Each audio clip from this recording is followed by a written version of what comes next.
Bonjour. Bonjour à tous. Je suis ravie de vous retrouver pour ce webinaire sur les profils hybrides et pour la dernière session de l'Innovation Week.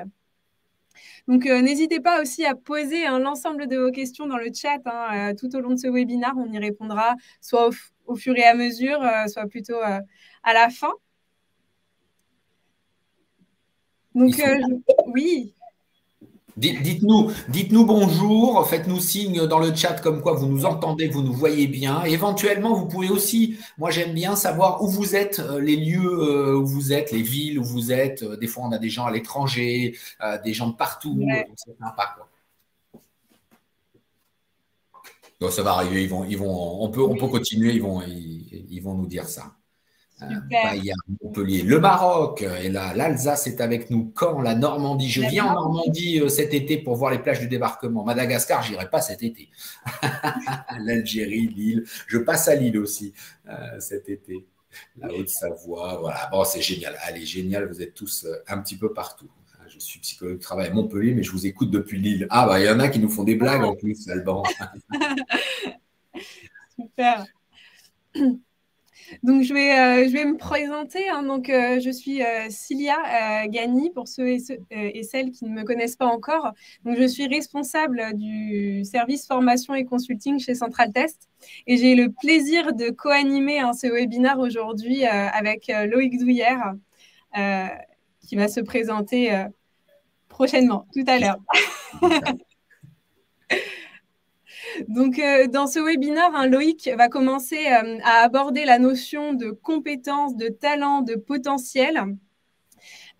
Puis, j'aborderai avec vous la notion de profil hybride et nous verrons comment recruter ces différents profils, comment les identifier, les développer grâce aux analyses prédictives. Donc, je laisse maintenant la main à Loïc pour commencer. Merci Cilia. Donc effectivement, nous on va aborder la notion de compétences, talents potentiels pour parler de profil hybride. On parlera de profil hybride et je laisserai tout à l'heure Cilia vous expliquer ce qu'est un profil hybride. Alors pourquoi on parle de notion de compétences, potentiels, talents? Tout simplement parce qu'on a écrit un livre, hop, comment recruter des talents, compétences ou potentiels, que vous pourrez trouver sur notre site internet directement. Disponible sur notre site. Pourquoi on parle de talent, de compétences et de potentiel? C'est quoi la différence, parce qu'on parle beaucoup dans le recrutement de ces trois notions et souvent c'est un peu confondu. Talent, compétences, potentiel, de quoi on parle? Alors, avant de vous parler de tout ça, je vais vous parler rapidement du Flamancy Institute pour ceux qui ne nous connaissent pas. Alors, je sais que c'est écrit un peu petit, je suis désolé, sur la slide. Donc, le cabinet a été créé en 1976. On fait du conseil en RH avec une grosse spécialité sur le recrutement, cadre et assimilé. On a recruté beaucoup de monde depuis 1976. Depuis près de 20 ans, votre serviteur et son associé Augustin Valero dirigent le cabinet. Et donc, on fait du recrutement, de la formation, de la haute placement, du conseil RH, du coaching, etc., etc. Je passe vite. Vous aurez de toute façon, si je ne m'abuse, on vous enverra le support à tous les inscrits. Tout à fait. Bon. Je ne vais pas m'attarder sur ma vie, mon œuvre. Ici, sachez que j'ai fait 8 ans dans la Marine nationale et que, à un moment donné, les ressources humaines m'ont interpellé, que j'ai repris des études en cours du soir au CNAM en RH et que j'ai eu la chance de croiser Florent Mentionne. Et puis, je suis arrivé au cabinet il y a à peu près 20 ans, oui, un peu plus de 20 ans maintenant. Et on a fini par le reprendre, le co-animer avec Augustin. Et je suis ce qu'on pourrait appeler aujourd'hui un slasher, puisque je suis dirigeant du cabinet, je suis animateur de notre réseau de consultants, parce qu'on a une vingtaine de consultants partout en France. Je suis conférencier, je suis formateur et je suis consultant opérationnel. Donc, je fais à l'heure actuelle, là, à l'heure où je vous parle, j'ai une dizaine de missions de recrutement en cours. L'activité est forte en ce moment, donc ça marche beaucoup. Hop, allez, maintenant, on va vous parler. Pourquoi ça s'en va? Hop, alors, excusez-moi. Voilà. Définition du talent. Hein, et alors, c'est pas nous qui le disons, c'est le Robert ou le Larousse ou le Wikipédia pour ceux qui veulent Wikipédia. Le Robert dit, le talent est une aptitude particulière dans une activité appréciée par le groupe social. Donc, une aptitude particulière dans une activité. Le talent est une aptitude. Tiens, ça tombe bien, Larousse dit la même chose. Une habilité, rajoute naturelle ou acquise, le fameux inné acquis. On y reviendra à faire une chose en particulier, donc encore quelque chose de spécifique hein, dans les domaines artistiques ou littéraires. Alors le Larousse le contraint dans les domaines littéraires et artistiques. Je ne suis pas sûr que ça doive être contraint dans ce sujet-là. Hein. Attention, c'est Larousse quand même. Hein. Donc on peut imaginer que ces gens-là ont réfléchi à la question. Pour nous, le talent est plus large. J'aimerais avoir votre avis si, d'après vous, le talent doit être limité à des activités artistiques ou littéraires, ou est-ce que, d'après vous, on peut avoir des talents dans d'autres univers? Allez, c'est à vous maintenant. Vous avez le droit de parler hein, dans le chat. Ça frappe. Je vois que ça frappe. On va attendre les réponses 10 secondes. Savoir-être. Ouais, ça c'est la personnalité, Frédéric. Mais est-ce que le talent c'est la personnalité? Ma question c'est dans quoi peut se montrer un talent? L'artistique est partout en fait. Ouais, alors on peut le voir comme ça, mais dans ces cas-là, Benoît, c'est pas Benoît, c'est Fixe. Tout est partout. Celui qui est commerçant, il va vous dire le commerce est partout. Celui qui est juriste, il va vous dire le droit est partout, etc. Non, je pense qu'il y a peut-être des choses. On peut être talentueux dans le décodage des émotions des autres. Ouais, par exemple, oui, dans c'était ça, Thibaut. On peut être talentueux dans d'autres univers, savoir-faire, la soudure, par exemple, Max. Bonjour, Max. Effectivement, on peut être talentueux dans la soudure, on peut être talentueux. C'est pour ça que je trouve que la définition du Larousse est très restrictive à l'artistique. Nous, on est assez d'accord sur le fait que le talent est une aptitude particulière dans une activité humaine. Voilà, dans une activité humaine, quelle que soit cette activité humaine. Hein, le talent, c'est vraiment ça. Le talent, c'est capacité d'un individu à réaliser une action ou une mission donnée.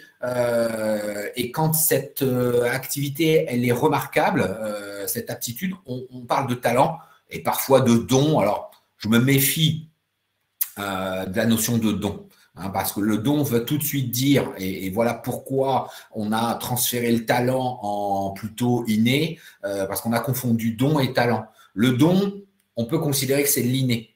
Le talent, il y a un peu les deux, mon capitaine, on va y venir après. Donc, pour nous, l'aptitude, puisqu'on parle d'aptitude, hein, une aptitude, le talent, c'est une aptitude particulière. L'aptitude, c'est d'abord une capacité, c'est-à-dire un pouvoir de faire, et donc un potentiel. Je ne sais pas si tout le monde m'a suivi. Je ne sais pas si tout le monde m'a suivi. L'aptitude est d'abord une capacité, c'est-à-dire un pouvoir de faire et donc un potentiel. Parce qu'un pouvoir de faire, pouvoir veut dire potentiel. D'accord? Donc finalement, l'aptitude, c'est déjà un potentiel. L'aptitude, c'est déjà un potentiel parce que c'est est-ce que je vais faire et là où on va parler beaucoup avec Central Test et Cilia d'évaluation de ses potentiels, de ses aptitudes, c'est bien ça le sujet. C'est bien ça le sujet, c'est comment, maintenant je le ramène dans le recrutement, hein, parce que là on est en train de reparler de recrutement, d'évaluation de compétences, de savoir, de savoir-faire, de savoir-être, de personnalité. Tout à l'heure, je ne sais plus qui nous parlait de personnalité dans les talents. Effectivement, il y a la notion de potentiel. Et c'est stratégique et c'est central dans la discussion qu'on va avoir avec Cilia tout à l'heure sur la notion de prédictivité. Parce que là, le pouvoir de faire ne veut pas dire qu'il va faire. Je vais vous prendre un exemple très simple pour les recruteurs qui sont dans la salle.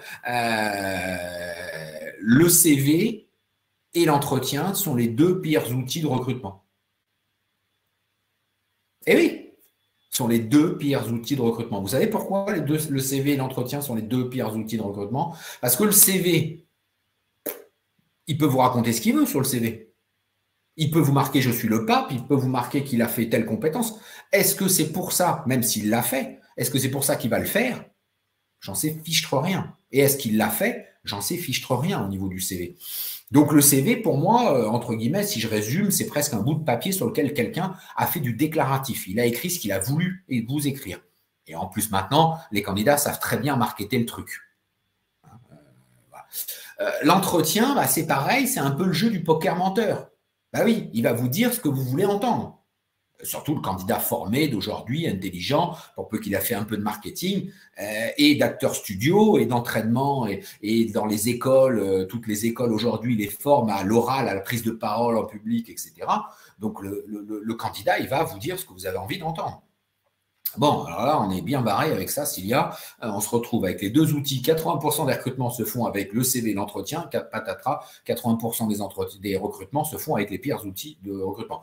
Qui plus est, ces deux outils ne mesurent pas la potentialité. En entretien de recrutement, Loïc Douillère peut vous dire, bien sûr, je vais vous écrire un livre, mais est-ce que je vais l'écrire? Est-ce que je vais vraiment le faire? Et c'est pas parce que Loïc a écrit, participé à 31 livres au sein de… Alors, excusez-moi, avec le fond d'écran, il n'arrive pas à lire mes livres, hein, c'est les ordinateurs, ils n'aiment pas lire les livres. Voilà, ça c'était comment recruter des talents, et ça c'est le dernier, le management selon Jésus. Voilà, on s'amuse un petit peu au Florent-Mansion Institut, c'est le 31e. Vous trouverez ça sur notre site internet. Est-ce que c'est parce que j'ai écrit des livres que je vais écrire le prochain? J'en sais rien. Et ce n'est pas parce que je vous le dis que vous allez le faire. Donc, effectivement, Thibaut évoque la mise en… Enfin, l'assessment center, la mise en situation. Hein, oui, mais ce n'est pas parfait, l'assessment center. Ce n'est pas parfait. On va y revenir. On va continuer sur notre notion de talent, etc. Donc, le talent, pour nous, c'est une différence. C'est quelque chose de particulier, spécifique. Hein. L'aptitude est aussi la dimension à travers la qualité, laquelle se mesurent les différences individuelles. Comment je mesure les différentes aptitudes entre les personnes. Et donc, le talent, c'est donc une réussite particulière dans une activité. Hein. Tout à l'heure, Max Ducrot m'expliquait la soudure. Ben oui, il y a des soudeurs plus talentueux que d'autres, qui font des soudures rectilignes, qui font des soudures où il n'y a pas besoin de reprise. Pour ceux qui connaissent les soudures, dans la soudure, il y a des contrôles, des vérifications, parce que ce sont souvent les gars qui soudent, je ne sais pas, la fabrication d'un bateau géant, des tuyaux, des pipelines, etc. Donc, vous imaginez, il ne faut pas que ça casse. Hein. Et donc, en fait, il y a tout un système de radiographie, on vérifie ce qu'a fait le gars, ce genre de choses. Et il est connu, il est vu qu'il y a certains soudeurs qui soudent très droit, avec l'optimisation de la matière et du temps, et avec une vraie qualité de soudure. Et puis, il y en a d'autres, bah, c'est tout de travers. Il y a des cloques, il y a des trous, etc. Donc, on voit bien que même en soudure et dans toutes les activités humaines, il peut y avoir des gens qui sont plus talentueux que d'autres. Alors, évidemment, Internet a ce site génial. Alors, avec le Livestorm, on ne peut pas faire ça, mais vous avez tous vu ce genre de vidéos de talents extraordinaires que Internet peut nous faire découvrir. Celui qui mange la glace en une bouchée, celui qui… Bon, alors est-ce que c'est vraiment des talents? Je ne sais pas, mais c'est aussi amusant. Il est vrai qu'il y a une notion, c'est qu'on ne parle jamais de talent en général. On parle de talent en quelque chose. Tu es talentueux en écriture, tu es talentueux en soudure, tu es talentueux en vente, tu es talentueux en tableau Excel. Toi, tu es en tableau Excel, en graphisme, tu es talentueux pour les gens dans la communication, en création, tu es talentueux, etc., etc. Tu es talentueux en quelque chose. Donc, effectivement, le talent fait appel à une singularité, quelque chose qui vous est spécifique. Et c'est pour ça que je vous dis vous, parce que je suis intimement persuadé que vous, moi, Cilia, tout le monde ici, et sur la Terre entière, les 7 milliards d'êtres humains que nous sommes, ou les 8 milliards, je ne sais plus, on est beaucoup, et ben on est tous talentueux en quelque chose. C'est ça qui est magique. Le truc, c'est qu'il va falloir le découvrir, le faire émerger, le faire évoluer, ce talent. Et puis, on peut être talentueux pendant un instant T. Et oui, on peut être talentueux pour une activité pendant un temps réduit. Alors, est-ce un don, nous dit Christine? Ah, ça, je l'ai répondu un petit peu avant, Christine. Le don par rapport au talent a cette notion d'inné. Et le talent n'est pas forcément inné. Souvent, on a quelque chose au fond de soi, mais on peut l'apprendre. Je vais venir sur l'inné et l'acquis. La notion de don, je m'en méfie un petit peu, Christine, parce que c'est vraiment quelque chose qui fait appel à l'inné pur. Hein. On a un don, c'est tombé du ciel, vous pouvez pas grand-chose, etc. Alors que le talent, il peut être caché, mais il peut être travaillé, mis en place, mis en exergue dans une activité particulière. C'est un petit peu différent pour moi. C'est un petit peu différent. Et donc, effectivement, naturel, donc inné ou acquis. Vous touchez là du doigt les choses. Il y a des talents innés et des talents acquis. Et puis, il y a des talents qui se travaillent. Et puis, il y a des talents qu'on va avoir, dont on ignore qu'on les a, qu'on ne va jamais utiliser, et d'autres qu'on ignore qu'on a, qu'on utilisera dans certaines circonstances. Dans certaines circonstances, et en général, on s'en rend compte dans des situations extrêmes, en fait. C'est là, on a, a priori, toutes les personnes qui sont dans la salle ont vécu comme nous cette période de Covid comme une période très étonnante. Et vous avez vu des gens faire des choses extraordinaires dans ces périodes-là. Souvent, on voit des gens qui ont des réactions dans l'entreprise ou dans la vie. Mais moi, je vais parler dans l'entreprise. Des gens qui ont fait des choses qui les ont dépassés, qui se sont transcendés. En fait, c'est qu'ils avaient ces talents en eux, mais qu'ils ne les exprimaient pas parce qu'ils avaient besoin d'un catalyseur. Donc là, le catalyseur, c'était un moment d'émotion intense, un besoin de solidarité, etc., qui fait qu'ils vont mobiliser un talent et d'un seul coup, ils se révèlent. Ils se révèlent extraordinaires sur ce genre de choses. Et ce genre d'événements, les guerres, Macron a dit que le Covid, c'était la guerre, et il n'avait pas tort. Hein. Les gens, on a tous vécu des choses particulières. Et vous avez dû voir autour de vous des gens se révéler, vous ne pensiez pas. Et inversement, hein, des gens qui ont sombré, vous ne pensiez pas. Donc, vous voyez qu'il y a aussi cette notion de j'ai quelque chose en moi que je n'exprime pas. Et nous, on est partisans de dire que le talent, ça se travaille, le talent, ça s'apprend dans certains domaines, en fait. Alors, évidemment, c'est là où je rejoins Christine sur la notion de don. On peut être en plus touché par la grâce quand on a le talent dans un domaine et pour lequel on a appris. Et donc, ça se relie, tout ça va se relier, en fait. Tout ça va se relier, ce qui va donner vraiment des gens extrêmement plus qu'hors normes extraordinaires, en fait. Hein. Et de temps en temps, vous devez avoir dans vos collaborateurs, ou vous-même peut-être que ça vous est arrivé, ou ça vous arrive encore, d'être un peu touché par la grâce.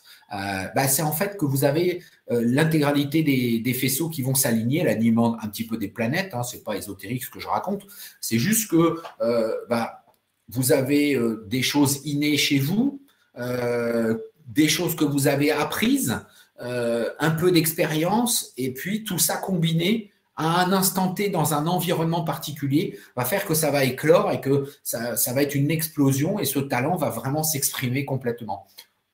J'imagine que j'ai des talents dans un certain nombre de choses que je n'utiliserai jamais. Que je n'utiliserai jamais parce que je ne serai jamais dans cette situation. Je ne serai jamais dans cette situation. Donc, on voit bien ça. On le voit bien dans le sport. Moi, je suis plutôt fan des sports mécaniques. Et dans les sports mécaniques, il y a une personne dont on ignorait le talent jusqu'à très tardivement. C'est Sébastien Loeb, 9 fois champion du monde des rallyes. Excusez-moi du peu, c'est le plus grand champion des rallyes du monde. Jamais personne n'a fait 9. Et ce garçon a été détecté très, très tard, en fait. Je crois qu'il a commencé, il avait 20 et quelques années, 25, peut-être même 30 ans. Je n'ai pas le pédigré exact de Sébastien. Donc, on voit bien que son talent n'était pas exploité du tout en amont, en fait. Et que d'un seul coup, quand on l'a mis dans les bonnes conditions, mais attention, Sébastien tout seul, il se serait lancé avec une voiture quelconque, il n'aurait pas brillé. Il y a aussi toute l'équipe, tout l'encadrement, les formations, parce qu'il faut bien imaginer que Sébastien, on l'a mis en formation, on l'a fait progresser de voiture en voiture, etc. Ça ne s'est pas fait du jour au lendemain. Donc, même s'il avait certainement quelque chose au fond de lui, il a quand même fallu qu'il acquiert quelque chose pour que ça devienne vraiment un talent extraordinaire. Voilà, donc talent, potentiel, compétence, pour pas confondre. Le potentiel, c'est promesse de performance future, et c'est là où les tests, central tests et autres vont nous aider. Les compétences, c'est ce qu'on a besoin d'évaluer en tant que recruteur, c'est ce qui est le plus simple à évaluer, entre guillemets, les grosses guillemets, mais ce qu'il va falloir évaluer, c'est l'ensemble de savoir, savoir-faire, savoir-être. Alors savoir, formation, diplôme, connaissance, savoir-faire, expérience, ok, et savoir-être, personnalité. Alors, savoir, C'est assez facile, les diplômes. Les diplômes sont l'outil de mesure d'un savoir, d'une connaissance. Un petit conseil, voilà pourquoi nous, au sein de notre cabinet, on demande les justificatifs aux candidats, parce que le diplôme nous sanctionne, en tout cas, est censé nous sanctionner le fait que Cilia est une bonne psychométricienne, elle a passé un diplôme de psychométricienne ou de psychologue. Et donc, c'est l'université qui a validé qu'elle connaissait, elle avait les bonnes connaissances. Donc, je n'ai pas besoin, moi, de les revalider a priori, sauf si j'ai des particularités, des particularistes. Un autre diplôme, c'est les permis. Quand on demande le permis de conduire, le permis de conduire me permet d'évaluer le savoir à conduire. C'est tout. Donc, quelque part, moi, en tant que recruteur, je n'ai pas besoin de réévaluer la conduite, sauf si j'ai besoin de faire une conduite particulière, spécifique, liée à mon activité. Mais sinon, déjà, je peux considérer que… donc voilà, donc vous voyez, les diplômes, les certificats, voilà pourquoi c'est important en fait de les demander aux candidats en recrutement, parce que ça sanctionne le fait qu'ils connaissent le droit du travail, qu'ils connaissent la comptabilité, qu'ils connaissent ceci, qu'ils connaissent cela. Sur le savoir-faire, ça devient un petit peu plus compliqué de l'évaluer parce que c'est l'expérience. Alors l'expérience, comment je peux l'évaluer? Déjà, les certificats de travail. Le candidat sur le CV me dit qu'il a travaillé de telle date à telle date sur telle mission. Je peux déjà demander les certificats de travail qui vont me prouver que ce qu'il me raconte est vrai. Et donc, on peut estimer que si la personne a travaillé pendant 10 ans à un poste de technico-commercial auprès de la grande distribution, on peut estimer qu'il a quand même un peu de compétences là-dessus. Mais ce n'est pas suffisant, vous le savez aussi bien que moi, parce que technico-commercial chez l'entreprise Dupont ou technico-commercial chez l'entreprise Durand, c'est le même titre et pourtant, ce n'est pas les mêmes fonctions, ce n'est pas les mêmes attentes. Donc, attention à cette évaluation-là qui est très difficile. Vous allez me dire, un autre des outils d'évaluation, c'est le contrôle de référence sur l'expérience. Oui, attention au contrôle de référence, il est sympathique, le contrôle de référence, mais il est subjectif. Qui est la personne avec laquelle vous allez parler? Donc, si j'ai un petit conseil sur le contrôle de référence, que de l'objectif, que du fait. Est-ce que M. Dupont a travaillé de telle date à telle date chez vous?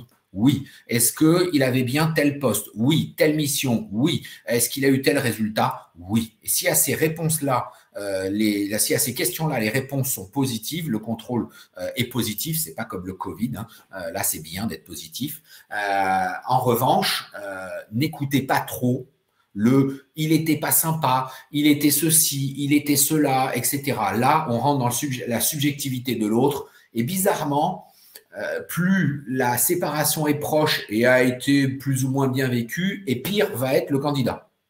Bon, moi je suis très prudent sur le fait que quelqu'un qui est resté 5 ou 10 ans dans une boîte soit le pire des…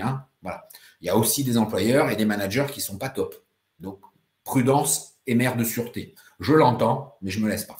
Tout à l'heure, je ne sais plus qui nous parlait de l'assessment center, la mise en situation pour tester le savoir-faire. Oui, mais la mise en situation, ce n'est pas l'essai. Normalement, un assessment center, c'est on fait comme, on joue un jeu de rôle. Mais ce n'est pas tout à fait la même chose. Donc, vous voyez que c'est des indices, c'est des outils, mais ce n'est pas suffisant. Quant au savoir-être, à la personnalité, ça fait une petite vingtaine d'années que je fais ce métier de recruteur et je n'ai pas la prétention à la fin d'un processus de recrutement de connaître la personnalité des gens sur le bout des doigts. Et un des outils que nous, on utilise, c'est les tests de Central Test. On fait partie on en parlait avec Lucia, Central Test va fêter ses 20 ans cette année, et on fait partie des premiers clients de Patrick Le Guide, le fondateur. Alors, on est très fiers de ça et très contents et très heureux de notre partenariat. On a complètement intégré les tests dans nos processus informatiques, et donc on est très content de ce système-là. Et les tests sont un très bon outil complémentaire au processus de recrutement, d'évaluation de la personnalité. Chez nous, un test ne sert jamais à sanctionner, à trier les candidats. Dans certains cas, ça peut avoir un sens. Si vous avez à recruter 5000 personnes, enfin, si vous avez recruté 1000 personnes et que vous recevez 10 000 candidatures, à un moment donné, il va falloir faire une sélection. Mais un test de personnalité pour ça, je ne suis pas sûr que ce soit la bonne méthode. Il y a d'autres méthodes sur du tri qui seront probablement plus performantes. Donc ça, c'est les compétences. Et enfin, vous voyez, on va parler de talent. Donc le talent, c'est une compétence supérieure aux collègues. Donc talent, compétence supérieure aux collègues. C'est simple. Donc talent, c'est excellence plus différence. Donc, je dois être excellent, donc je dois avoir des compétences supérieures et en plus, je dois être différent. Oui, c'est vraiment pas simple. Hein. Peut-on écarter les personnalités pathologiques? Alors là, je vais laisser Cilia tout à l'heure répondre sur ce sujet-là. Je ne suis pas le mieux placé. Mais ce que je peux vous dire, Thibaut, sur les tests, on s'aperçoit, parce que nous, en général, ce qu'on conseille, on utilise toujours 2 tests de personnalité, jamais un seul. Et les tests sont plutôt bien faits, en tout cas ceux de Central Test, mais les autres aussi, mais ceux de Central Test particulièrement. Il y a ce qu'on appelle des mesures de désirabilité sociale. Alors, what is it, la désirabilité sociale? C'est un petit outil qui nous permet de savoir si la personne a répondu de la même manière pendant tout le test. Il y a des questions redondantes, entre guillemets, dans tout le test, et ça nous permet de voir si la personne est constante dans ses réponses. Et souvent, on s'aperçoit que les gens qui ont des personnalités, alors peut-être pas pathologiques, mais difficiles, complexes, etc., la désirabilité sociale est pas très bonne parce qu'ils sont pas constants, ils sont un peu… c'est un peu compliqué. C'est un peu compliqué. Ont des talents marqués par une forte différence. Ah oui, certains cas pathologiques ont des talents marqués. Ouais, alors si vous parlez là des Asperger et autres 10, voire de l'autisme et ce genre de choses, oui, évidemment. Mais ça, vous allez, pour souvent, on se rend compte lors des processus de recrutement, on se rend compte qu'on va être face à une personnalité un peu hors norme, face à des candidats un peu hors de la norme. Voilà, profil hors norme, normal. Alors, je reste prudent avec cette histoire de norme. Hein. C'est quoi la norme? On pourrait discourir pendant longtemps là-dessus, Frédéric. Mais effectivement, il y a des gens qui fonctionnent différemment de l'ensemble de la population. Souvent, on s'en aperçoit, et je reviendrai sur notre méthodologie de recrutement où je parle de recrutement par indice. Vous avez compris que j'utilise jamais qu'un seul outil en matière de recrutement. On multiplie les outils. Depuis tout à l'heure, je vous parle de plein de choses. Et en fait, c'est en cumulant tout ça qu'on va s'apercevoir. Et souvent, c'est un peu, nous, on fait l'analogie avec l'analyse le check-up de santé avec votre médecin. Si vous avez un médecin classique, le médecin, il va vous faire un check-up de santé. Et il ne va pas se poser la question, est-ce qu'il doit faire les analyses de sang, la prise de tension, la température, le poids, la taille, etc. Il va tout faire. Donc, il va prendre plein d'outils. Et en général, grâce à cette multiplicité d'outils, il va récupérer plein de données. Ça va lui permettre d'avoir une vision qui va être relativement proche de la vérité. J'imagine qu'Hybride n'est pas comme tout le monde. Oui, probablement, mais ça, je vais continuer, Frédéric. Donc, bon, nos définitions, je passe vite, promesse de performance future liée au savoir, la compétence en somme de savoir, etc. Ça, j'y suis allé. Un talent peut ne pas être utilisé, et c'est là tout le rôle, et cette slide est intéressante sur la dernière phrase, tout le rôle du management de faire s'exprimer le talent. Le rôle du manager, c'est de faire s'exprimer le talent, le ou les talents chez ses collaborateurs. Donc, faut-il pour ça qu'il les détecte, qu'il les travaille, et c'est pour ça que le rôle de manager, c'est un vrai boulot en fait. C'est un vrai boulot. Moi, je dis toujours, en France, on a une vraie problématique avec le rôle de management où les managers sont souvent les super experts de leur métier. Hein, c'est souvent le super commercial qui devient chef des ventes. C'est souvent le super comptable qui devient responsable comptable. C'est souvent le super ingénieur qui devient directeur du bureau d'études. Oui, très, très bien. Mais le problème, c'est qu'après, on confond expertise et management. Et ce n'est pas la même chose. Et moi, je vais même jusqu'au bout. Avoir un non-ingénieur à la tête d'un bureau d'études, ce n'est pas complètement idiot. Parce que son job, ce n'est pas d'être le calculateur, en fait, et d'être l'aidant sur la technique. Lui doit faire en sorte que les gars qui sont en dessous expriment leur talent du mieux possible pour l'entreprise et pour eux-mêmes. Voilà. Donc, et pour ça, je n'ai pas besoin d'être un super ingénieur pour savoir faire bosser un bureau d'études, en fait. Je n'ai pas besoin de savoir calculer comment une courbure d'aile d'avion doit fonctionner. Ce n'est pas le sujet, en fait. Ce n'est pas le sujet. Ça rassure tout le monde, mais ce n'est pas le sujet, à notre avis. Et donc, là, je crois que tout le monde trépigne. Frédéric le premier dans le chat sur qu'est-ce qu'un profil hybride, Cilia? Un profil hybride, on y vient. C'est un profil qui va être en mesure de savoir s'adapter à différents environnements. Donc ici, à différentes missions, à différentes activités, à différentes tâches. Loïc prenait l'exemple, par exemple, du commercial manager. Ben là, finalement, ce serait un profil hybride, un profil qui sait s'adapter d'une part à toutes les techniques d'un commercial, d'un bon commercial, et en même temps un autre métier finalement qui est celui du manager. Donc voilà finalement notre profil hybride. Donc, comme vous le savez, hein, notamment avec, par exemple, l'ensemble des environnements professionnels qui évoluent, on demande aux collaborateurs d'être de plus en plus finalement multitâches pour certains, de savoir aussi s'adapter, répondre aux évolutions, que ce soit techniques, technologiques pour d'autres. Donc, globalement, finalement, répondre à de diverses missions, à de diverses tâches. Donc, le profil hybride, il va savoir s'adapter en développant aussi rapidement les compétences nécessaires parce que le profil hybride n'a pas forcément toutes les compétences le jour J pour y répondre, mais il va savoir s'adapter. Donc finalement aussi, pour faire suite un petit peu à ce que vient de dire Loïc, un profil hybride, c'est aussi avoir un certain potentiel et également une bonne dose de talent. Donc, et surtout, un profil hybride, c'est un profil avec une multitude finalement de compétences qui va les utiliser en contexte. Donc, les compétences, on retrouve bien évidemment nos hard skills, qui sont les compétences techniques ou de savoir-faire, comme a pu l'aborder Loïc. Bien que ce ne soit pas toujours des compétences transverses, mais elles restent tout de même très importantes. Ensuite, on retrouve également toutes les soft skills. On en entend beaucoup parler en ce moment. Donc, tout ce qui va correspondre aux compétences relationnelles, les capacités de communication, les aptitudes interpersonnelles, tout ce qui correspond globalement au savoir-être. Donc, c'est vachement lié également à la personnalité de chacun, des aptitudes et des savoir-être. Ensuite, on retrouve finalement les compétences transversales. Donc, nos soft skills font partie également des compétences transversales. Donc, des compétences qui vont être mobilisables dans diverses situations professionnelles. Donc, des compétences que de nombreux, finalement, profils hybrides vont posséder.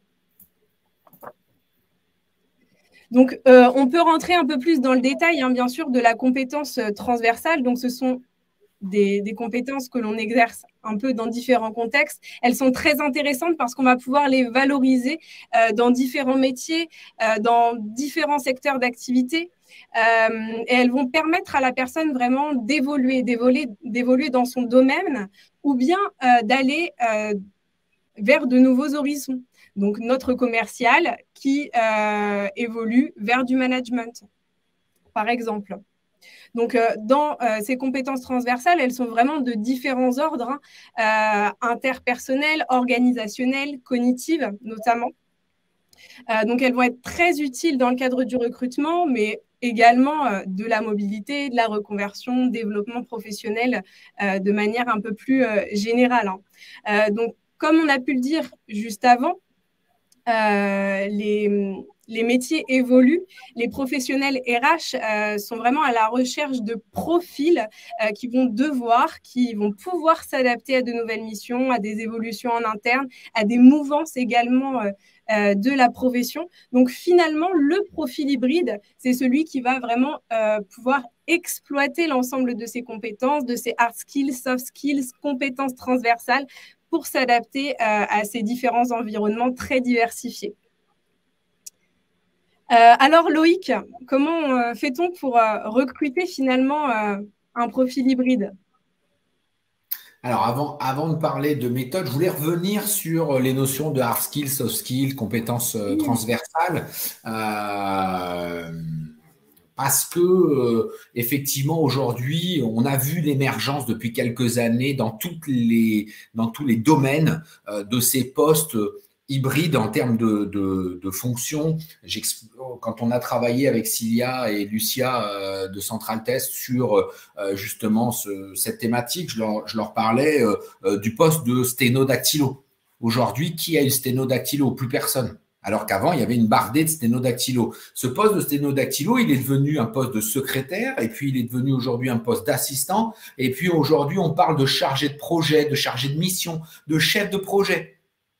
C'est quand même assez extraordinaire. Et on a vu arriver depuis une petite dizaine d'années dans le monde entrepreneurial, dans le monde de l'entreprise, une bardée de chefs de projet, de chargés de mission, de chargés d'études, qui sont effectivement des postes où il y a un peu de hard skill, mais pas tant que ça, parce qu'on part du principe que l'entreprise va évoluer dans son business model, dans ses fonctionnements, etc. Donc, on cherche des gens qui soient capables d'avoir des compétences transversales. Et voilà pourquoi les soft skills sont arrivés très, très fortement dans les recrutements, parce qu'on sait qu'on va évoluer. Et la période de Covid nous l'a encore montré. Il a fallu faire appel il y a eu des gens qui se sont adaptés en un coup de cuillère à peau, qui n'avaient jamais touché une visioconférence, qui n'avaient jamais fait de webinar de leur vie et qui du jour au lendemain se sont retrouvés en télétravail et se sont complètement adaptés à ça, mais pas qu'à l'outil, au mode de fonctionnement qui vont derrière ces outils, hein, parce que les outils évoluent. Vous savez, moi, dans le recrutement, on m'a prédit la mort 100 fois de mon cabinet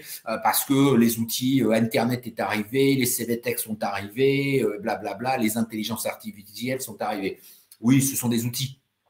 Mais par contre, nous, on a innové, on a évolué, on s'est adapté, on a fait travailler nos soft skills en permanence. On a un socle de hard skills qu'on fait évoluer, qu'on apprend, qu'on acquiert par l'expérience tout au long de la vie. Frédéric parlait d'expérience de vie. Ben oui, ces choses-là, on va les apprendre. Moi, je passe mon temps à apprendre des nouvelles choses. Là, en ce moment, je suis en train d'apprendre à utiliser un robot automatisé, etc. J'aurais jamais imaginé, ne serait-ce qu'il y a 5 ans, utiliser un robot pour faire des actions automatisées sur Internet en mon nom. Donc, je trouve ça génial. Hein. Donc, je me forme, je lis des livres numériques beaucoup, je regarde des webinars, je lis des articles, et puis je fais du test and learn, comme on dit. Et donc, je pense que ce qui est intéressant là-dessus, c'est pas tant les hard skills, parce que les hard skills, finalement, on peut les acquérir entre guillemets assez facilement, même si aujourd'hui, dans certains univers, pour acquérir le niveau supérieur de hard skill, il faut vraiment avoir vu toutes les étapes avant. Hein. Un ingénieur en nucléaire, il va pas se former comme moi dans un MOOC. Hein. Soyons très très clairs avec ça. En tout cas, j'espère pas qu'on va pas lui confier la fabrication de notre prochaine centrale nucléaire parce qu'il a vu un MOOC sur le nucléaire. Bon, voilà. Je pense que il y a des métiers comme ça qui sont complexes. En revanche, on a quand même beaucoup de métiers hybrides, comme l'exprime Cilia. Et ces métiers hybrides, ils font plus appel aux soft skills, aux compétences transversales et tous ces métiers de chef de projet, chargé d'études, chargé de mission, etc., qui là vraiment vont naviguer d'une activité à une autre en fonction soit des projets dans l'entreprise, du service et du moment ou des clients, soit en fonction de l'évolution de l'entreprise, du business model. Et peu importe ce que fera demain l'entreprise. Donc voilà, ça c'est important parce que en matière de recrutement, ça change la donne en fait, ça change vraiment la donne. Nous aujourd'hui, depuis longtemps, on le dit, pour recruter notamment des commerciaux, quand j'entends encore que le recrutement des commerciaux est une difficulté pour beaucoup d'entreprises, je trouve que c'est une erreur stratégique dès le départ de tout leur recrutement. Parce que nous, on a une idée de dire tous vendeurs dans l'entreprise ou quasiment tous vendeurs. Ça veut dire quoi? Ça veut dire que ces compétences-là, de capacité relationnelle, de capacité de négociation, je vais aller les chercher dès le départ dans le recrutement.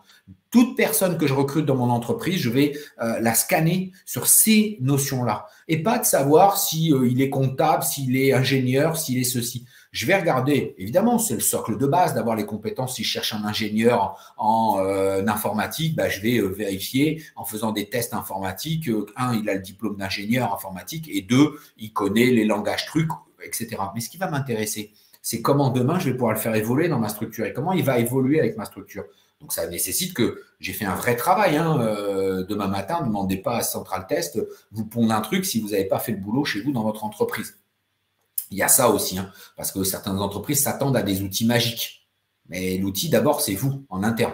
Voilà où le consulting est utile, c'est de prendre un peu de recul sur votre état de maturité sur vos recrutements, votre état de maturité face à ces outils-là.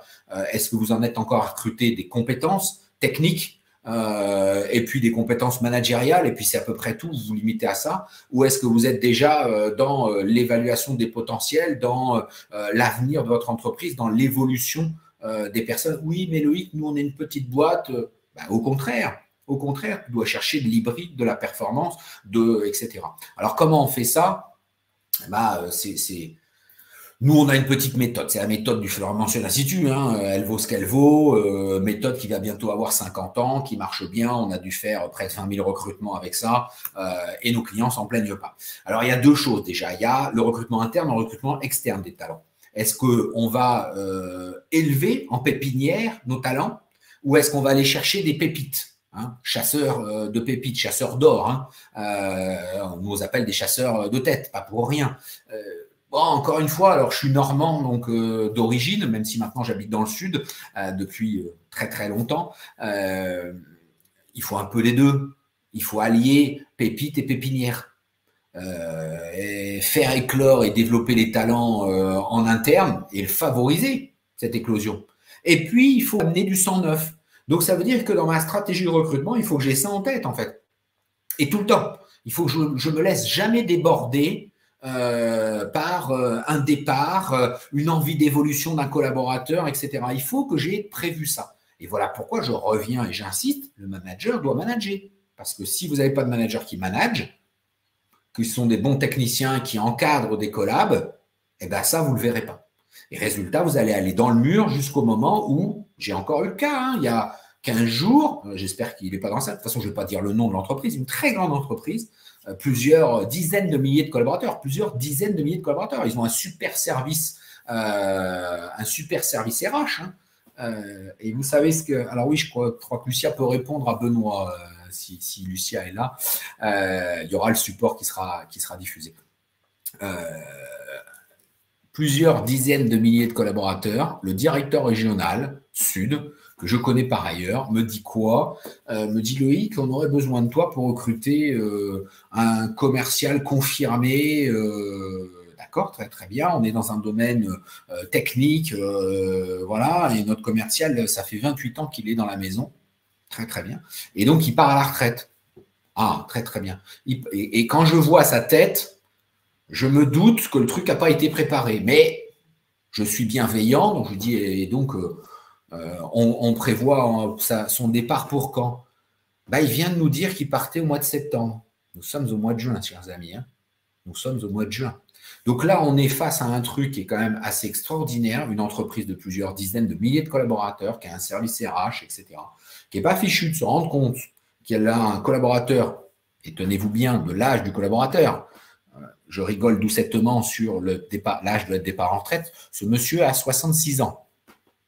On pouvait peut-être se douter à un moment donné que ce garçon, il allait poser sa retraite à un moment donné quand même. Donc, on aurait pu prévoir il y a 2-3 ans le processus de pépinière pour faire la suite, faire un tutorat, un mentorat, etc. Eh bien non, que nenni, même dans les très grosses entreprises. Donc, on est au cul du camion, dans la panade la plus totale, on a fait éclore personne, et donc on est là en train d'essayer de dire Loïc, le sauveur, trouvez-nous tout de suite en urgence un candidat qui va remplacer quelqu'un qui fait ça depuis 28 ans, etc. J'aurais dit que non. Moi, je leur ai dit non, c'est pas la peine. On va au casse-pipe. Vous ne serez pas content. Il faut qu'on fasse évoluer votre système. Je ne peux pas recruter poste à poste. Le clonage n'existant pas, je ne peux pas recruter quelqu'un. Ce n'est pas possible. De talentueux, qui plus est. Parce qu'évidemment, si on peut l'avoir talentueux, Loïc, ça serait merveilleux. Puis si on pouvait l'avoir disponible rapidement, ça serait encore plus merveilleux. Puis s'il pouvait ne pas être aussi cher que le gars qui part, ça serait encore plus merveilleux. Alors ça s'appelle la liste du Père Noël, chers amis. Mais bizarrement, ça fait 20 ans que je dis la même chose, ça fait 50 ans bientôt que le cabinet dit la même chose, et on continue à avoir ce discours d'un certain nombre. Donc, s'il vous plaît, pépites, pépinières, retenez ça et travaillez-les en permanence. Le recruteur est un magicien. Oui, non, moi, je ne suis pas magicien. J'ai de la méthode. J'ai de la méthode. Vraiment, c'est que de la méthode, c'est des outils. Les outils pour détecter les compétences et les potentiels en interne, le bilan de compétences. Le bilan de compétences, alors pas le bilan de compétences au sens de la loi que vous voulez faire en externe pour savoir où vous en êtes, votre projet. Non, le bilan de compétences, l'évaluation de compétences de vos collaborateurs, l'entretien annuel d'évaluation, il est là pour ça. Sauf qu'aujourd'hui, c'est devenu plus un peu le déversoir des envies de l'un et de l'autre, plus qu'un vrai outil de GPEC. D'ailleurs, la GPEC, c'est un joli mot, mais il y a très peu d'entreprises qui savent l'utiliser. Les assessment centers, tout à l'heure, on nous en parlait, en interne, les assessment centers, pour évaluer la capacité, etc., c'est vrai que en interne, j'aime bien l'assessment center. En externe, c'est plus complexe à utiliser. Mais en interne, avec un collab qu'on connaît, qu'on va pouvoir mettre dans situation de vie ma vie 2, avec d'autres collabs qui, avec la bienveillance, etc., ça peut être intéressant. Le 360 feedback, évidemment, est toujours avec les feedbacks, en fait. Hein. OK, on fait un 360 avec le collab, mais il faut des feedbacks et des feedbacks positifs. C'est souvent le problème. C'est qu'à la sortie de ça, en interne, vous avez un certain nombre de collabs qui repartent déçus. Et nous, on les retrouve de l'autre côté. J'en ai encore eu un ce matin en entretien à qui je demande, mais pourquoi vous partez? Vous comprenez, ils ne veulent pas me faire évoluer. Ah oui, bon, voilà, fin de la discussion. Et pourtant, ça fait 7-8 ans, il a évolué dans la boîte et aujourd'hui, il est face à un mur et le gars est en train de regarder à l'extérieur. C'est une erreur, c'est une hérésie. Les outils pour les précautions à prendre pour recruter en externe, alors ce n'est pas les outils en interne, c'est en externe, c'est éviter de recruter des clones, s'il vous plaît, le clonage n'existant pas, éviter de considérer le recrutement comme un problème de candidat. Le recrutement n'est pas un problème de candidat, le recrutement est la résolution d'un problème organisationnel et humain. Est-ce que ça passe par le recrutement en externe? Ça, j'en sais rien.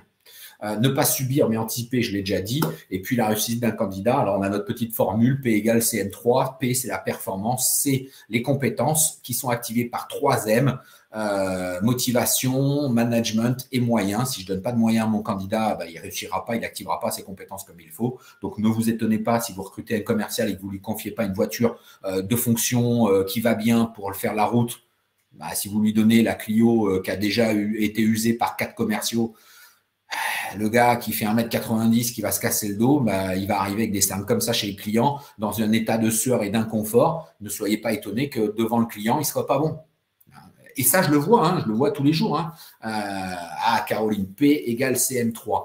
P, la performance d'un collaborateur est égale à la compétence, donc savoir, savoir-faire, savoir-être, factorisé par 3 M, motivation, management et moyens. Donc moyens, je parlais des moyens matériels, humains et financiers, les moyens.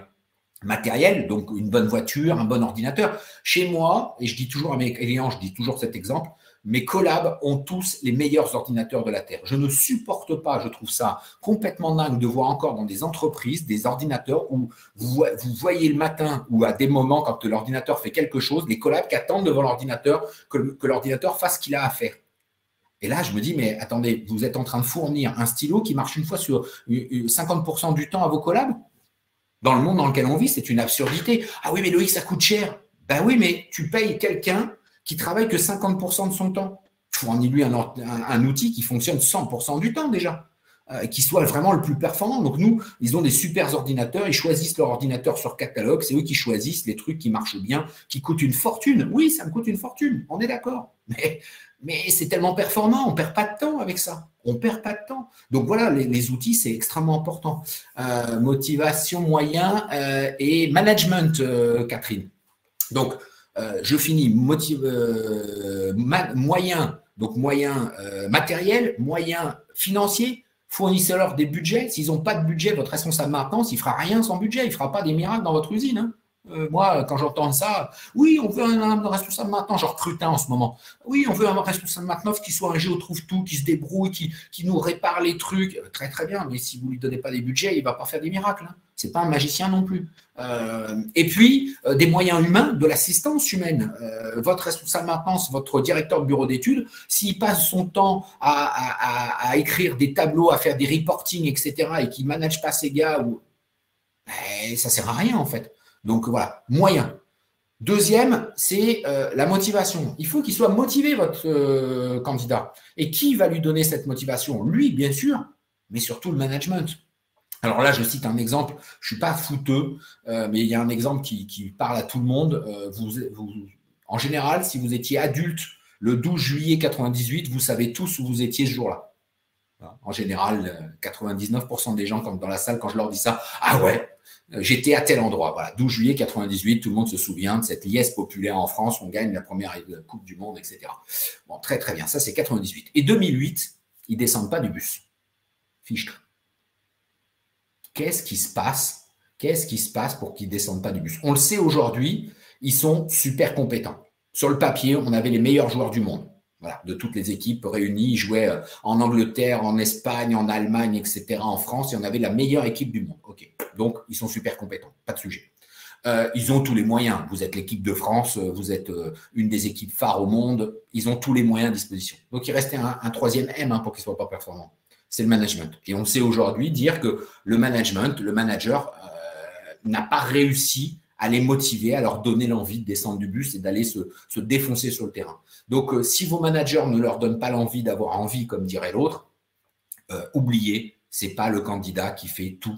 Nous, on dit, ce n'est pas le candidat, ne fantasmez pas sur le candidat, le Zidane de la vente, le Zidane de la compta, le Zidane de l'ingénierie, etc. Arrêtez de fantasmer là-dessus. Trouvez le bon candidat qui réussira grâce à son entreprise. Grâce à son entreprise. Merci Lucia, P égale CM3. Non, ce n'est pas potentiel, hein. C'est pas potentiel, c'est performance. Alors, je vais l'écrire. Performance égale compétence multiplié par management plus. Alors, je ne suis pas très bon en maths, hein, ça devrait être multiplié parce que certains vont me dire M3 au cube, etc. On s'en fout. Hein. Management, motivation / moyen. Moyen. Voilà. La petite formule, c'est ça. Le P égale CM3. Retenez ça, ce n'est pas le collaborateur qui va réussir tout seul, on en est convaincu. Et méfiez-vous de l'entretien de recrutement, je l'ai déjà dit tout à l'heure, donc je passe. Le CV, l'entretien, c'est les pires outils du monde. Les préconisations et notre méthode de recrutement, c'est ce qu'on appelle l'évaluation par indice. L'évaluation par indice, ça veut dire quoi? Ça veut dire qu'on va utiliser des indices. Donc, un indice, c'est toute information relative au savoir, savoir-faire, savoir-être, liée à son observation ou à une information concrète et en aucun cas un élément prédéterminé ou interprété, pas de subjectif. Il a des lunettes, s'il y a des lunettes, donc, c'est un homme, donc, il habite à tel endroit, donc, il a un diplôme d'ingénieur, donc, etc. Méfiez-vous du donc. Donc, les faits, rien que les faits en matière de recrutement. Et donc, il va falloir récolter ces indices. Et alors, on va multiplier les outils.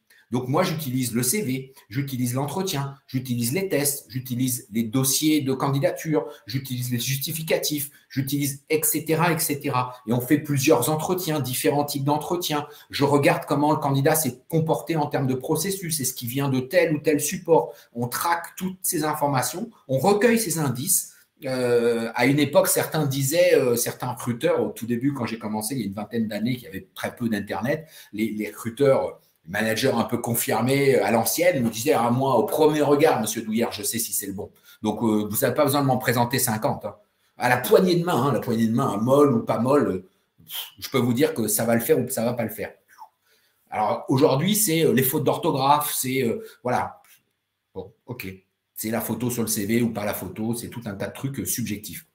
Donc, recueillir des indices, analyser ces indices, faire une synthèse et enfin le rapprocher du profil recherché. Vous voyez, c'est très simple, c'est de la méthodologie. Tout à l'heure, il y a quelqu'un qui disait « vous êtes des magiciens ». Non, non, pas des magiciens. Hein. Oula, David Copperfield, fuyez mon cabinet. Hein. Moi, je ne suis pas du tout magicien en recrutement. La magie en recrutement, sauvez-vous si vous avez quelqu'un qui vous dit qu'il est magicien en recrutement. Il vous fait du gouroutisme, c'est niette. Le recrutement, c'est de la méthode, c'est de l'outil. Voilà. Et voilà pourquoi on utilise Central Test en matière d'outils. Et pour que les outils soient bons, ils doivent avoir 3 caractéristiques. 3 caractéristiques. Le premier, c'est la fidélité. Et ça, c'est valable pour tous les outils, pas que pour les tests. Hein. C'est tous les outils. En matière de recrutement, pour qu'un outil soit bon, et en matière de tout un tas de choses, vous allez voir que même dans tout, un outil doit être fidèle. Est fidèle. L'outil qui est utilisé pour un même candidat et par 2 recruteurs donne le même résultat. Si je donne une pile de CV à Cilia et que je prends la même pile de CV, est-ce que le CV est un bon outil? Il n'est pas fidèle parce que Cilia, la probabilité qu'on sélectionne les mêmes CV est très faible. Est très, très faible. Donc, vous voyez que le CV n'est pas un bon outil. Le thermomètre est un bon outil. Parce que si je donne un thermomètre à Cilia, on est dans la même pièce, à Cilia, il fait 25 degrés dans la pièce. Si je le prends dans ma main, a priori, il fera aussi 25 degrés. Vous voyez? Donc, le thermomètre est un bon outil. En recrutement, qu'est-ce qu'il y a comme bon outil qui est fidèle? Les tests, par exemple. Eh oui, parce que ce soit Cilia qui fasse passer le test ou que ce soit moi ou l'informatique, quel que soit le candidat, les résultats, pour un même candidat, les résultats seront les mêmes. D'accord? Deuxième caractéristique, l'outil doit être valide. Et valide, l'outil qui mesure bien ce qu'il est censé mesurer. Alors, on va reprendre mon petit thermomètre. Mon thermomètre, il est bien censé mesurer la température et il mesure la température. Donc, lui, il est fidèle et valide, le thermomètre. En matière de recrutement, les tests, est-ce qu'ils sont valides? Bah oui, ils mesurent la personnalité. Mais attention, ça dépend des tests. Par exemple, il y a un test que les entreprises aiment beaucoup, c'est les QCM, pour les connaissances. Le QCM, je vous l'annonce, ne mesure rien d'autre que la mémoire. C'est tout. Eh oui, c'est comme question pour un champion. Hein. Question pour un champion, ce n'est pas la mesure de l'intelligence. C'est la mesure de la mémoire éléphantesque. Je suis d'autant plus à l'aise que dans notre cabinet, on a eu notre consultante de Perpignan qui maintenant est partie en retraite il y a 2 ans, a été championne des champions à question pour un champion. Donc, elle a gagné question pour un champion, puis après, elle a battu tous les autres champions. Autant vous dire que c'était extraordinaire. Mais c'est quelqu'un qui avait une énorme mémoire. Voilà. Et enfin, la prédictivité. Est prédictif l'outil qui peut prédire correctement le succès d'un candidat dans une fonction précise. Autant vous dire que aujourd'hui, à ma connaissance, tant que les outils prédictifs n'étaient pas en train de poindre leur bout du nez, aucun de ces outils ne me permettait de valider le fait que la personne qui me dit en entretien « je vais faire psychologue, je vais faire ceci », va vraiment le faire. Donc, aucun outil n'était prédictif. Résultat, et c'est pour ça que je le redis, aucun outil de recrutement n'est un bon outil de recrutement. Donc, comment faire, Loïc? Eh bien, il faut multiplier les outils. Et utiliser maintenant les outils prédictifs que Cilia va nous parler. J'ai pris beaucoup de temps, on répondra aux questions juste après. Merci beaucoup, Loïc, pour toutes ces précisions. Donc, comment finalement identifier et développer ces profils grâce aux analyses prédictives? Alors, on va d'abord définir ce qu'est l'analyse prédictive.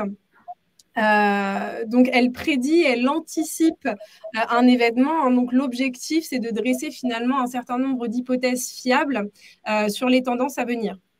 Donc, par exemple, le modèle prédictif de Centraltest, c'est un outil qui va consister à collecter, à identifier les compétences nécessaires pour un poste, un projet, une fonction.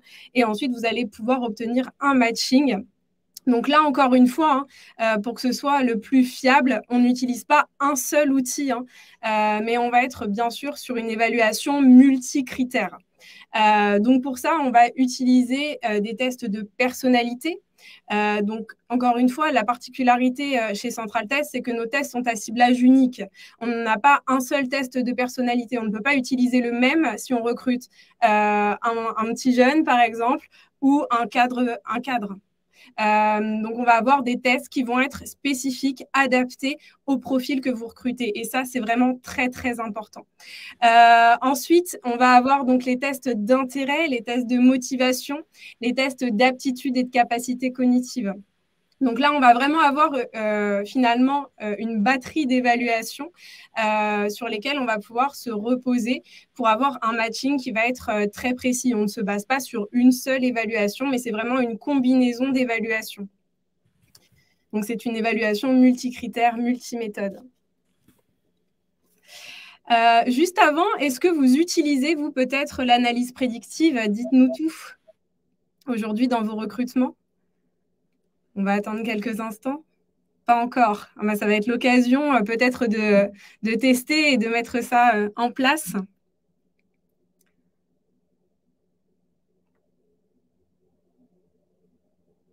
Ok. Je crois qu'ils sont en cours de réflexion. Voilà. Ça démarre. Ça. Talent Map. Alors là, ça va être l'évolution de la Talent Map finalement avec le modèle prédictif. Donc, notre analyse prédictive chez Centraltest. Alors, on va prendre maintenant un cas concret. Donc, de nouveau, notre commercial, il est ici. Donc, si je recrute finalement un ou une commerciale, je vais évaluer un certain nombre de compétences. Alors, je ne les ai pas du tout, la liste est bien sûr non exhaustive, hein. Donc là, on va retrouver la combativité, la conduite de négociation, les habilités de prospection, l'identification des opportunités. On peut retrouver ici la motivation d'équipe, le réseautage, le sens des responsabilités, etc., etc. Donc ici, on va pouvoir, dans le modèle prédictif, à partir de ces compétences, définir le niveau d'importance de chaque compétence. Parce que finalement, selon le commercial dans votre entreprise, il va peut-être pas être essentiel d'avoir, vous allez vraiment classer les compétences. Donc ici, par exemple, pour la combativité, elle est essentielle. Je juge également que la conduite de négociation, elle est relativement importante, mais pas essentielle. Voilà. Et par exemple, pour la motivation d'équipe, c'est relativement important. Donc là, vous allez vraiment classer finalement l'ensemble de vos compétences. Mais vous allez me dire, là, on n'est pas finalement sur un profil hybride. Non. Alors, je ne recrute pas un simple commercial, mais là, ce que je souhaite, c'est un formateur commercial. Donc, il va pouvoir finalement partager ses connaissances avec d'autres collaborateurs, qui va pouvoir les former, les informer. Donc finalement, là, je recherche des compétences complémentaires qui vont être, par exemple, le partage des connaissances. Ça va être essentiel pour moi que ce formateur commercial ait cette compétence. Tout comme avoir une analyse et une expertise dans son environnement, comme gérer son temps pour gérer les multiples tâches qu'il va avoir à faire, l'agilité d'apprentissage pour rester en veille permanente et ensuite pouvoir le transmettre avec ses collaborateurs. Donc voilà, déjà, premièrement, on a finalement identifié les compétences qui sont essentielles pour ce profil. Et là, on obtient un matching qui va être assez important. Donc, ce matching, il n'apparaît pas tout seul, hein. C'est grâce aux différentes évaluations qu'on a fait passer en amont, donc que je vous ai montré tout à l'heure, personnalité, intérêt, motivation, aptitude cognitive. Et là, on obtient un pourcentage ici de 70% pour ce profil, par exemple.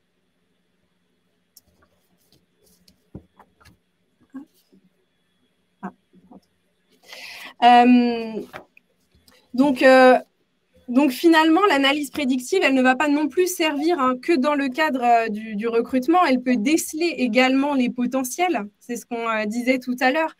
Si l'on voit qu'une personne est habile, par exemple, sur les compétences de transmission, de développement d'équipe, mais que ça ne fait pas forcément partie des fonctions, peut-être que des missions en ce sens vont pouvoir lui être proposées dans le cadre de la montée en compétences, de la mobilité, par exemple, lors de bilans annuels. Donc, bien évidemment, elle va être utile dans tous ces contextes, bilan annuel, plan de formation, accompagnement professionnel, pour faire éclore finalement aussi les potentiels et les candidats.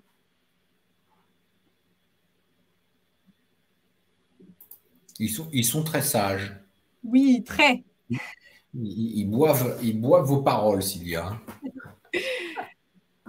Loïc, je vais vous laisser reprendre la main peut-être pour conclure autour de tout ça. Votre conclusion, il est 15h30, donc on a dépassé de 3 minutes, mais on restera quelques minutes avec ceux qui veulent échanger. Conclusion, achetez mon livre, oui, ça c'est sûr. Alors, quand je dis ça en rigolant, merci. En plus, Lucie a été plus rapide que moi pour le mettre dans le chat. Le livre, vous avez toute notre méthodologie de recrutement. Je le dis toujours avec grand plaisir. Nous, on aime à partager ce que l'on fait, ce qu'on dit, comment on le dit. Et donc là-dedans, vous avez toute notre méthode de recrutement avec des outils, des choses comme ça. Donc vraiment, c'est vraiment ouvert. Ensuite, en matière de conclusion, effectivement, on a 3 petites phrases. Le bon recruteur recrute sur des compétences, le très bon sur des potentialités et le recruteur talentueux recrute des talents potentiels. Vous voyez qu'on peut s'amuser avec tout ça. et nous, on aime s'amuser avec le recrutement, on aime faire des choses très sérieuses avec humour, sans trop se prendre au sérieux, mais il faut faire attention à ce qu'on fait. Il n'en demeure pas moins qu'aujourd'hui, pour répondre à plusieurs, le recrutement, c'est de la méthode, c'est des outils. Pour nous, Central Test est un outil central chez nous, hein, très, très, très clairement. Hein, tous les candidats qui passent dans notre moulinette, lorsque le processus il est totalement automatisé aujourd'hui, parce que c'est encore une fois de l'outil, c'est des consultants qui vont chez nos clients travailler avec eux leurs besoins. Moi, je ne sais pas prendre une fiche de poste ou une annonce comme un client m'envoie sans travailler avec l'entreprise et la faire réfléchir différemment et revoir les choses. Je sais, oui, j'ai des CV dans mes bases de données. J'ai 200 000 CV. LinkedIn a des millions de CV. L'APEC, le Pôle emploi aussi. C'est pas le sujet du CV. Le sujet, c'est qu'est-ce que vous cherchez et est-ce que ce que vous cherchez est cohérent par rapport au marché. Arrêtez de vous échiner à chercher les moutons à 5 pattes, ils n'existent pas, recrutez des bons moutons à 4 pattes, ça sera déjà une bonne stratégie. Donc l'idée, elle est vraiment là chez nous. Une fois qu'on a fait ce travail-là avec les consultants, on revient sur l'outil, on multidiffuse nos définitions de fonctions sur tout un tas de supports avec lesquels on interagit en temps réel. Nos consultants sélectionnent dès le départ du recrutement les tests dans notre outil, hein, parce qu'on a vraiment intégré l'outil de Central Test chez nous. On ne sort pas de notre outil, c'est complètement intégré. Ah, j'ai perdu ma caméra. Pourquoi? Je ne sais pas. Derrière ça, le test est choisi et quand le consultant convoque un candidat, le candidat prend rendez-vous comme Doctolib. Il prend rendez-vous et au moment où il confirme son rendez-vous, les tests lui sont envoyés. Il réalise ses tests avant l'entretien. Les tests sont renvoyés dans notre système en automatique et puis derrière, la dernière étape, c'est qu'on arrive jusqu'à créer un dossier en intégrant les tests selon notre canevas, ce genre de choses. Donc, vous voyez qu'on peut aller très très loin et les nouveaux outils sont en train d'être étudiés pour intégrer ce processus de fonctionnement. Mais voilà, c'est un des outils, c'est des super outils, il ne faut pas hésiter à les utiliser, quoi. Moi, j'ai fini. Hein, moi, j'ai fini. Je vois qu'on nous dit merci un peu partout. N'hésitez pas si vous avez des questions. Nous allons y répondre avec plaisir. Et puis, n'hésitez pas également à revenir vers nous pour vos accompagnements, besoin de renseignements également sur nos outils. C'est le moment aussi pour passer à l'analyse prédictive. Donc, n'hésitez pas à revenir vers nous pour tout ça. On sera ravis de vous répondre et de vous accompagner. Ouais, ceux qui ont des questions un peu particulières, je pense à Fix notamment, vous n'hésitez pas à m'envoyer un petit mail comme je vous l'ai proposé. Vous avez nos mails dans la présentation, je l'ai mis tout à l'heure dans le chat pour ceux qui veulent. Vous pouvez, puis si vous ne me retrouvez pas, vous tapez mon nom dans Google, vous allez me retrouver sur LinkedIn, vous m'envoyez un petit message. J'essaye d'être réactif sur vos demandes. Quelle qu'elle soit, que ce soit sur un retour d'expérience sur Central Test, vous avez compris qu'on apprécie l'outil sans aucune difficulté, que pour l'instant, les outils prédictifs, on commence à les regarder, on ne les a pas encore complètement mis en place chez nous, mais voilà, on sait que c'est des outils vraiment performants et qui font avancer les choses en fait.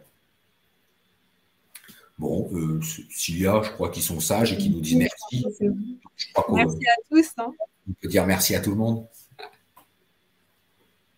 Merci à tous, bonne journée, bonne continuation, passez un bel été, profitez-en. De belles vacances. Voilà.